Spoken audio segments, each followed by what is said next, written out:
Now, staying with that press conference, President Trump said he got North Korea to agree to send back the remains of Americans who died in the Korean War. That is, those men missing in action and those taken prisoner. He also remarked on America's defense relations with South Korea, something that may have caught Seoul by surprise.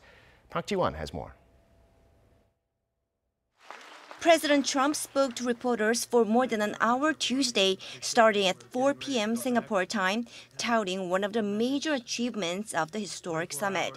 He emphasized that his administration has not only secured the release of 3 American hostages, but also the return of the remains of American POWs and those missing in action during the Korean War. The president added that he had received numerous calls and letters from the relatives of these people asking him to retrieve their loved ones' remains. And President Trump said the repatriation process will start immediately. And it was pretty rough for them, to put it mildly.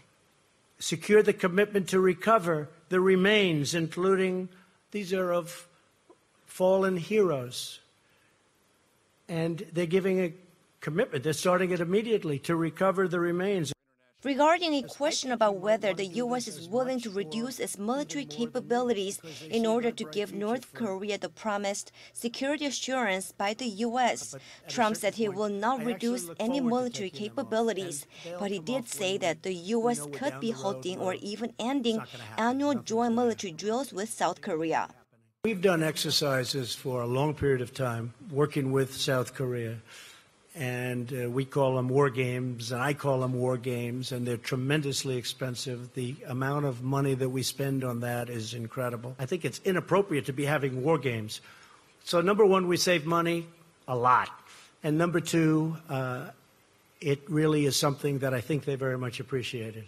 Trump also said he'd like to bring U.S. forces stationed in South Korea back to their homes in the U.S., although he stressed that now is not the time to consider that option.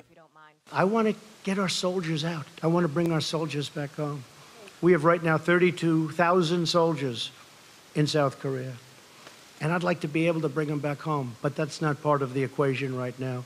At some point, I hope it will be, but not right now. Regarding those remarks, South Korea's defense ministry issued a statement Tuesday evening saying that it needs to carefully look at the motivations behind what was said and did not comment further on the matter. Park Ji-won, Arirang News.